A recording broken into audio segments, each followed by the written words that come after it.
Hello, my name is Sahaar, and I want to share my journey of learning English with you. It's been a roller coaster ride full of funny, embarrassing, and sometimes frustrating moments. But every mistake I made taught me something new and brought me closer to my dream of speaking English fluently. I remember the first time I wrote a story in English for my class. I was so excited. I sat at my desk, with my notebook open, and began to write. He go to the store yesterday, I wrote confidently. It felt right at the moment. But when my teacher read it, she smiled and gently corrected me. He went to the store yesterday, she said. That's when I learned about past tense and how tricky it could be. Then there was the time I tried to describe my friend.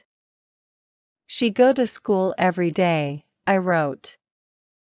My teacher explained the importance of subject-verb agreement. She goes to school every day, she corrected. I nodded, realizing English had so many rules to remember. One day, I wrote about a delicious apple one had eaten. I want to buy an apple, I penned down, recalling my earlier mistake of saying, I want to buy an apple.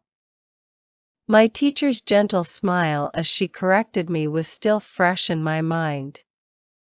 Articles were tiny words, but had a big impact on meaning. Pronunciation was another adventure. I vividly remember the time I proudly said, "K-knife" instead of knife.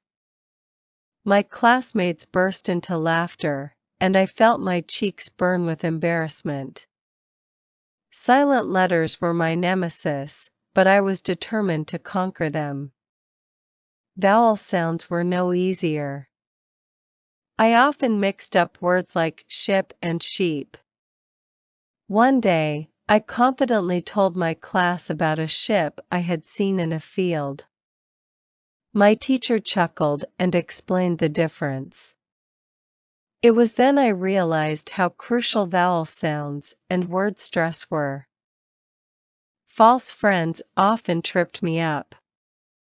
Once, I told a friend, I am embarrassed, when I meant to say I was pregnant, thinking of the Spanish word embarazada. My friend laughed so hard that tears rolled down her cheeks. I blushed deeply, realizing the importance of understanding false friends. Prepositions were another hurdle. I wrote, she is good in math, thinking it sounded perfect. My teacher gently corrected me, she is good at math. Prepositions could be so tricky. Translating directly from my native language led to hilarious mistakes. Once, I said, I have 25 years, instead of I am 25 years old.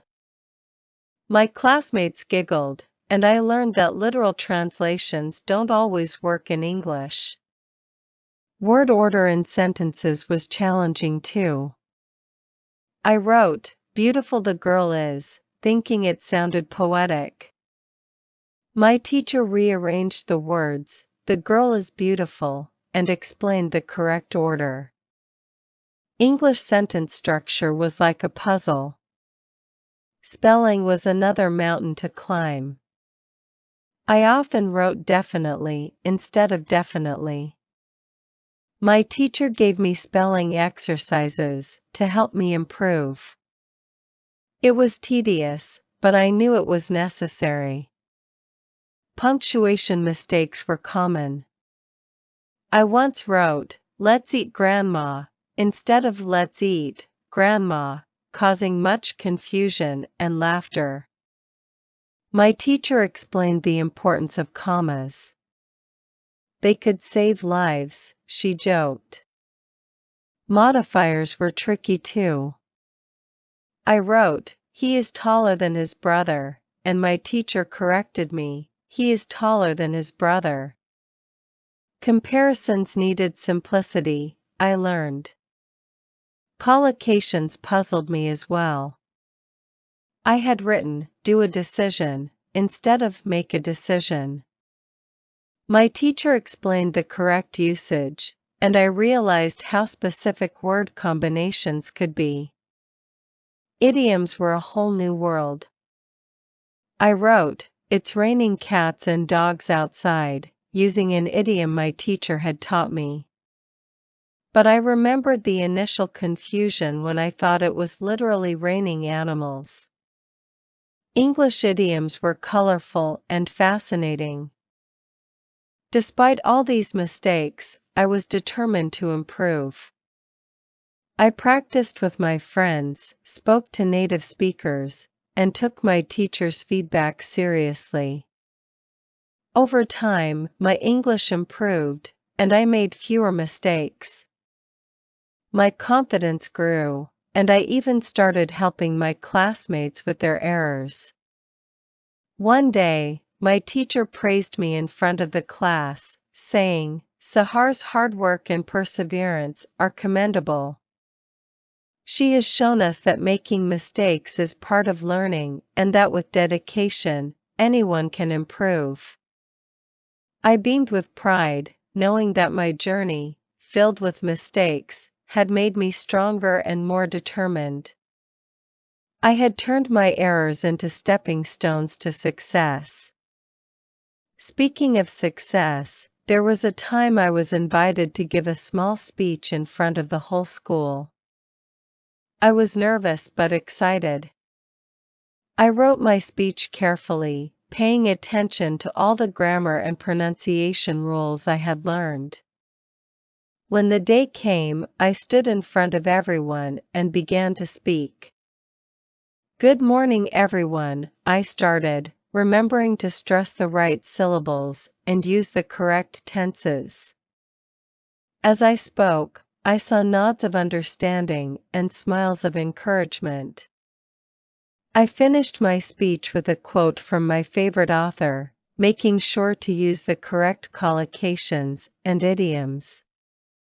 "Learning a language is like embarking on a journey," I said. "It may be filled with obstacles, but each step brings you closer to a new world." The applause was thunderous. My teacher had tears in her eyes as she hugged me.